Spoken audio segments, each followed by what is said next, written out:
Welcome into Sports Memo's opening line report, NFL edition with Teddy Covers. Teddy, welcome into the podcast. How you doing? Hey, great to be here, Drew. I've had better Mondays, man. How about you? I'm doing all right, man, and excited to get after this podcast. One of, if not the most popular podcast we have on the channel. So, guys, if you're listening right now, Apple iTunes, the YouTube channel, and at sportsmemo.com, all three work. And Teddy, before we get into the opening line report podcast here, we got Miami versus Pittsburgh. We're filming this on Monday, so this is the Monday night game tonight. Any quick thoughts here? 43 and a half being the total. Looks like about 14. That's Pittsburgh laying at home. I'm not even close to getting involved in tonight's game. Look, I mean, the Dolphins have played competitive football the last 2 weeks. Last week they brought it against a divisional rival. Mm-hmm. And they still lost by double digits. They were still, this close to losing by 17 and not even covering the number in that ball game. Remember, I don't know if you remember the play where Fitzmagic didn't handle a snap particularly well. Yeah. It was bouncing around for like 10 seconds near their own goal line. He fell on it, and they only lost by 10. But when you take Miami, those are the types of things that are going to happen. You know that going in. The Dolphins will screw up. They'll do something stupid. They'll cost you 7 points. Somewhere or other in this game, the Dolphins will cost you 7 points. You can count on it. That's Miami. So I'm really not interested in I'm not looking for opportunities to back the very worst team in the NFL or close to it. At the same time, you're asking a Steelers team that, you ask Mike Tomlin, how does he want to win tonight's game? He'll tell you 3-0. Tomlin wants to run the football, rely on his defense, and that's that. Pittsburgh's not a team to lay, again, you're laying 14 means they got to win by more than 14. And I'm not going to ask the Steelers to beat a team by more than 2 touchdowns right now. They're just not good enough. They're a 2-win football team. So total wise, I could see the Dolphins defense has shown signs, and then they wear down when the offense screws up and they give up touchdowns in bunches. The red zone offensive execution has been abysmal all year long, but they move the ball between the 20s. I don't have a strong sense of this total tonight either. The slightest to lean to, I guess you give me a free bet, I'll probably play under, but it's not with no conviction whatsoever. It's really not a game I've got a feel for side or total. All right, Teddy. Well, let's get into the opening line report here. Starting on the Thursday nighter, San Francisco at Arizona, seeing 44 being the total, with the Niners laying 8 or 8.5 on the road. So, like we do every week, I want to give the look-ahead line. These are bettable numbers from last week. The Westgate Superbook here in Las Vegas puts up numbers. Other books do as well. I use the Westgate numbers just because I've always used the Westgate numbers. But they put up bettable numbers for these games. So we get an idea of how much 1 week affected these point spreads. I also talk about my powering number for the game. So the look-ahead line here was San Fran minus 7.5. My powering number is San Fran minus 8.5. And the number's kind of settling in at 8 right now. The rookie head coaches tend to struggle on Thursday nights. And Kingsbury's a rookie head coach. San Fran off another, that was an impressive win yesterday. That game was over in the first quarter. There aren't a lot of NFL games that was over in the first quarter. Niners game was over in the first quarter. They own that team. And Shanahan's coaching circles around people right now. So you can anticipate, you say, where's the money going to go? I don't see Arizona as being a particularly popular choice this week. If you like the Niners and you've missed the early number, not going to hurt you to lock in at 8. It's not going to go down. And Teddy, just a quick follow-up to that, with the Arizona side being at home, you don't think that factors in like a large amount compared to the fact of, like you said, Shanahan coaching circles around people? The rookie head coaches, regardless of venue, have had problems on Thursday Night Football. Okay. And this is not a new thing from 2019. It goes back many years. It's a whole different cycle when you're talking about Thursday Night Football. It's worse if you're traveling, because then you have to factor in the travel factor into the equation. But if you look around the league, this has been you're looking for angles that are under the radar. The first year head coaches on Thursday Night Football have struggled.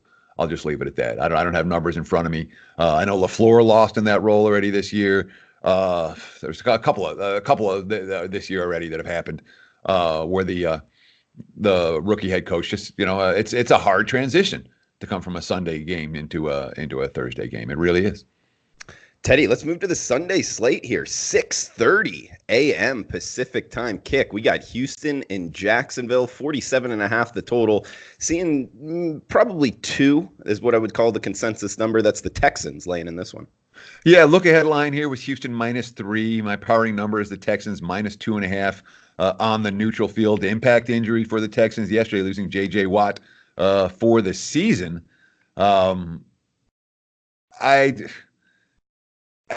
Again, the look ahead was 3. The Watt injury is worth something, and the Jags win yesterday. Again, Jacksonville with back-to-back wins.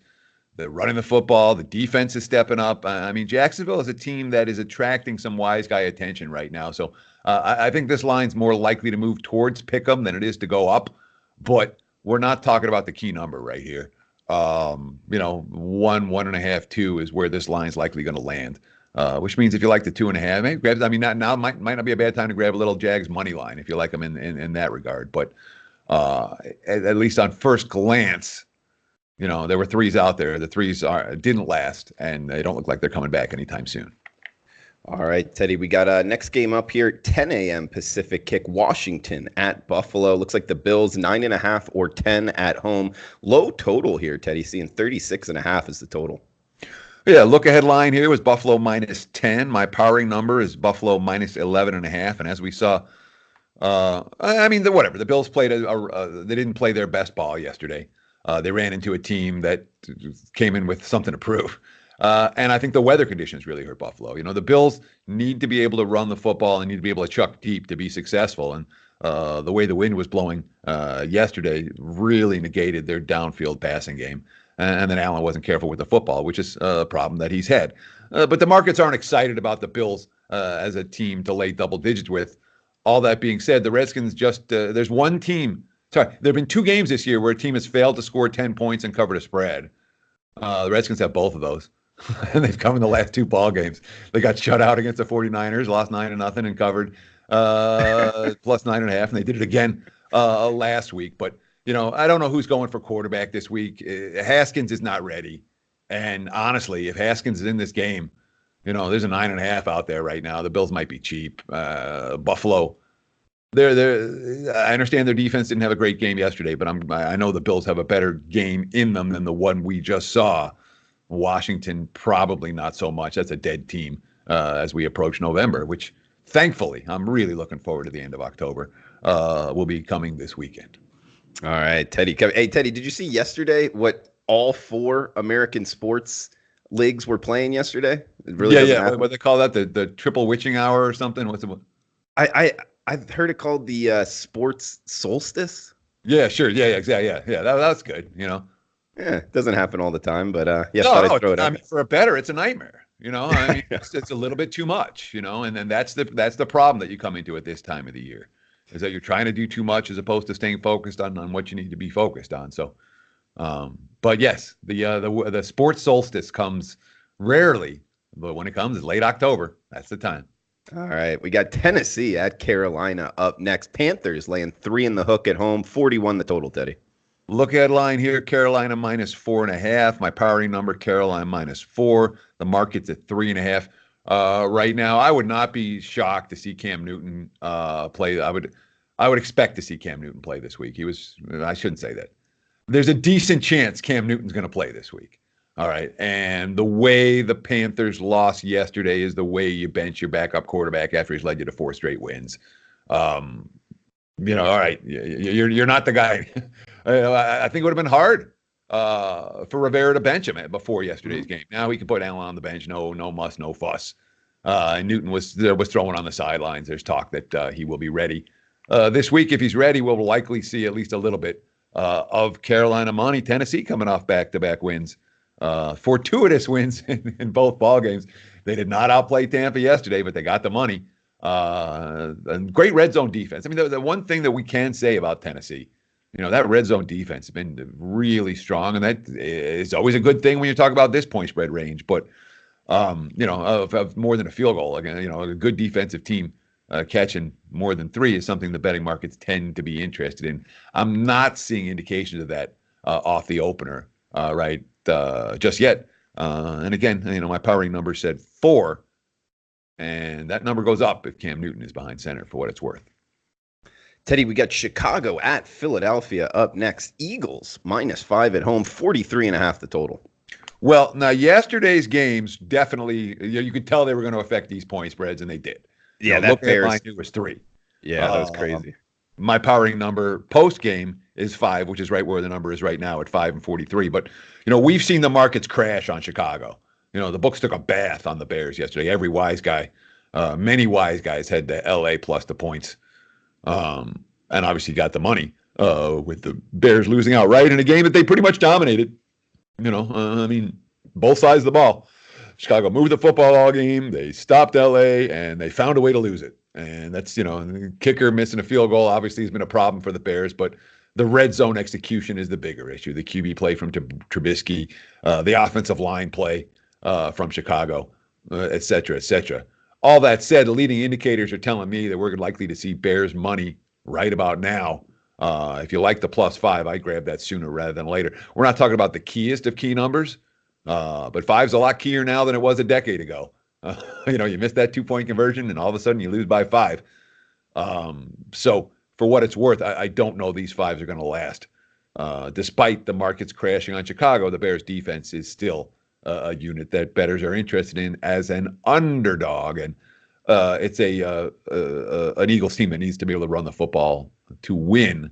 They were able to run the football yesterday successfully in Buffalo, but the market's not convinced you're going to be able to do that against the Bears here. Again, if you like Chicago, the +5, not bad to put in your pocket. Now, it's not the official emergency betting alert for today, but it's one that you may want to consider. All right. Teddy, we got Minnesota, Kansas City up next. Not really seeing numbers out right now. Do you want to hit this one? Yeah, real quick. Circa put up a 4 on the Vikings. My number for Matt Moore, who played much better than I thought he would last night. I'll give Matt Moore credit. Of course, didn't matter. Chiefs still didn't cover the number. But Moore was more than serviceable. He was solid. And I know I didn't really expect that coming in. All that said, my number, there was no look-ahead line on this game because of the Mahomes injury. My powering number with Moore behind center, Minnesota -3.5. With Mahomes behind center is KC -3.5. Obviously, I consider the two, that 7-point move differential between the two QBs. I thought it was higher going into last night, and coming out of last night, I'm like, it's not higher. So in my mind, the point spread, Mahomes worth a touchdown to this point spread anywhere in the, and again, the one number we have is that Minnesota -4, but that's only at one sports book who was brave enough to post a number. Teddy, next 2 games up, we got a limited marketplace with the Monday night game tonight. But first one up, AFC East battle here. New York Jets at the Miami Dolphins. Talking about chances for the Dolphins to grab wins. This might be one. 41 the total in South Florida, 5.5. That's the Jets laying on the road.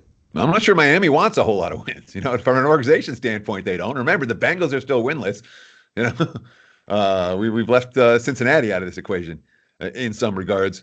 Look ahead line here, Jets -6.5. My powering number, Jets -5.5. That's where the markets are right now. If the Dolphins hang tough on Monday Night Football, this number is likely to be a little bit shorter. Darnold, the poor guy's banged up. The Jets' offensive line's a mess. And they made a ton of mistakes in the loss to the Jags yesterday.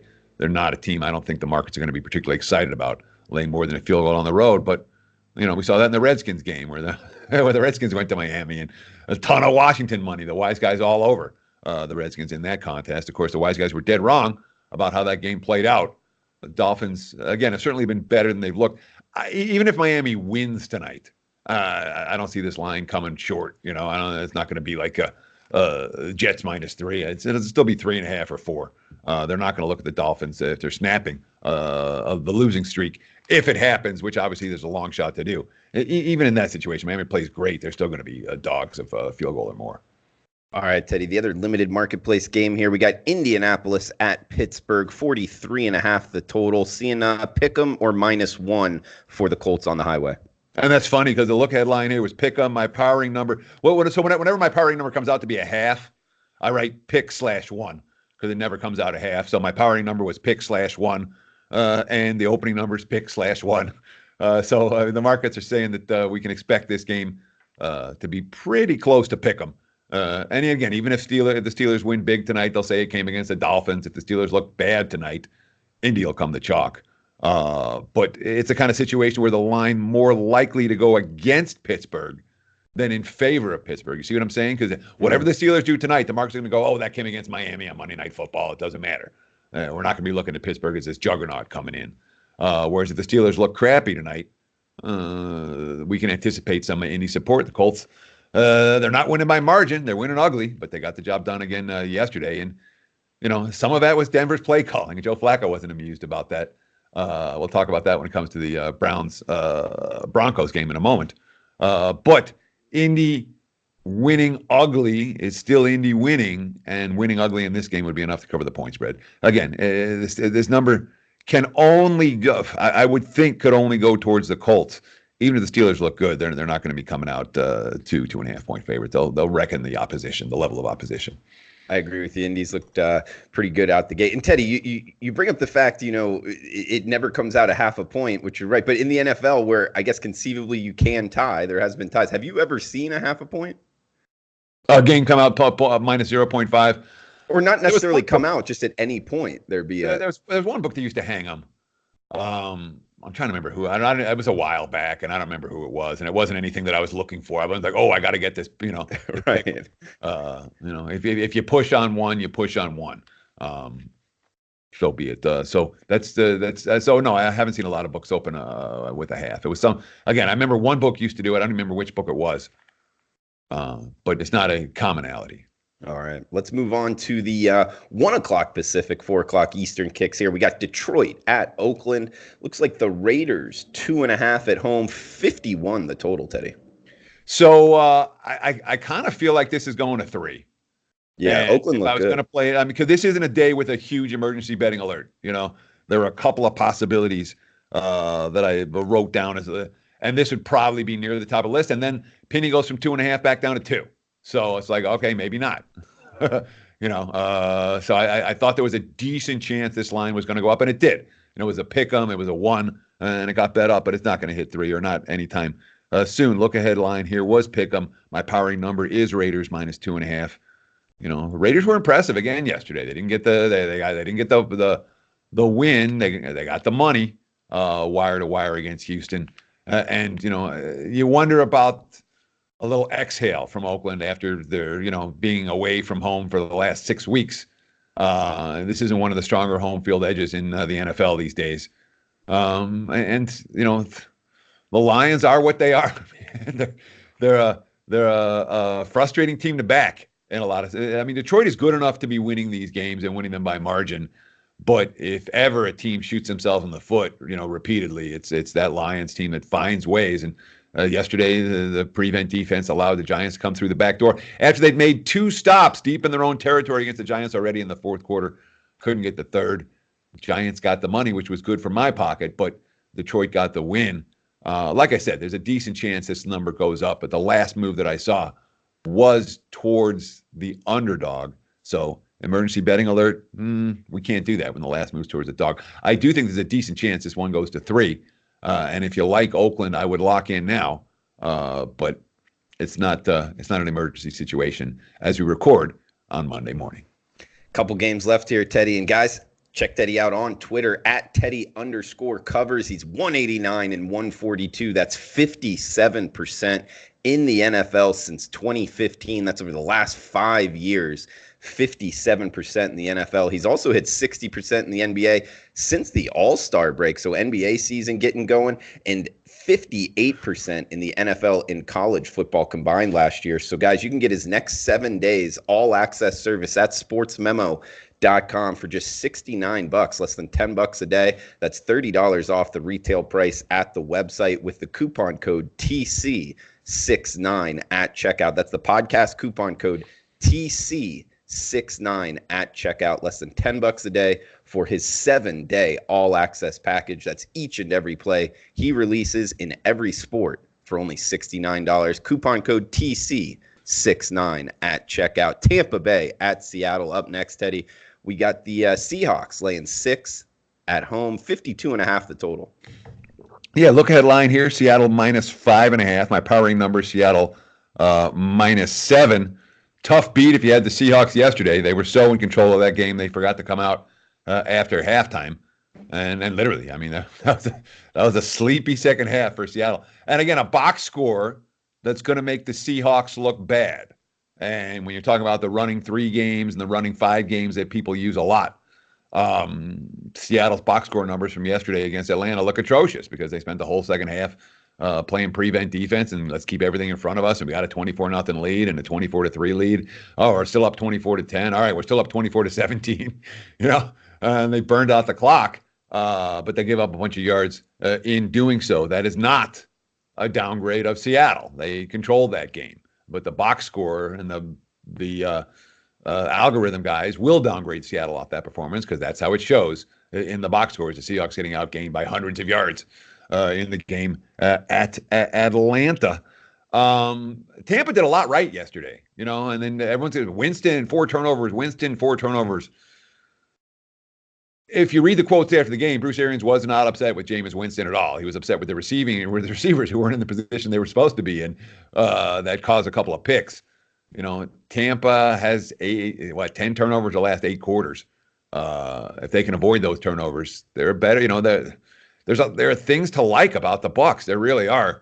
And Seattle's not, as we saw again, they're not a team that's going for the jugular. Taking points with Seattle's been very good proposition. Laying points with the Seahawks, not quite as good in recent seasons as their backers found out again yesterday.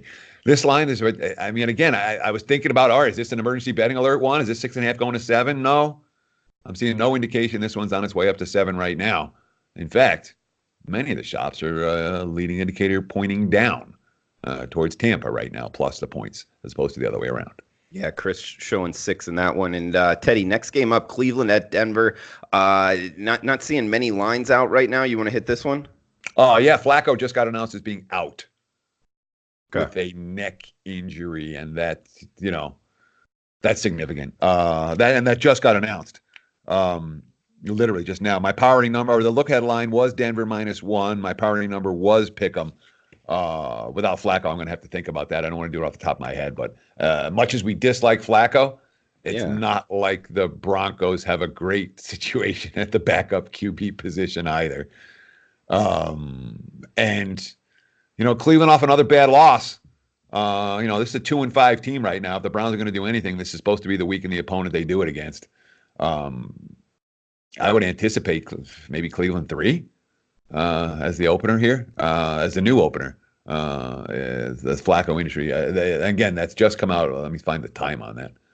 Well, and as we're talking right now on the odds screen, Sports Memo odds screen, it looks like some places coming out with numbers right now, seeing 1, seeing 2.5. So depending where, different shops are opening as we're speaking right now. Yeah. This info is 5 minutes old, not even.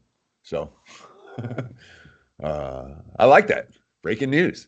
Yeah, breaking news right now. So depending which side you like, Cleveland and Denver seeing 1, seeing 2.5s, and anywhere in between. Teddy, next game up, 471, 472, Green Bay at the LA Chargers, not the San Diego Chargers, Teddy. 46 being the total, 3 with juice. That's the Packers laying on the highway.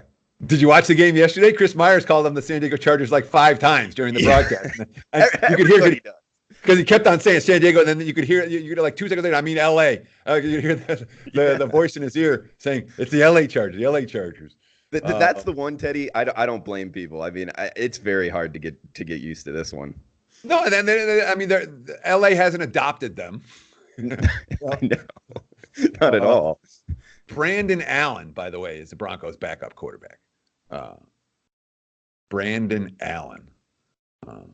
Which is, the kid out of Arkansas, remember? Oh, okay. Yeah. 6th rounder back in 2016. Has he ever played? I don't remember him playing. Let me just check it real quick. Yeah, I got him with no stats whatsoever. I didn't think he was that good in college. I didn't think so either, but he'll be starting. he'll be starting against an angry Browns team this week. And by the way, it's worth noting that Flacco's quotes about the coaching staff and their conservative nature that may or may not have cost them the game yesterday. They ran the football twice as opposed to taking a pass and then punted and allowed Indy to go down the field and kick the game winner.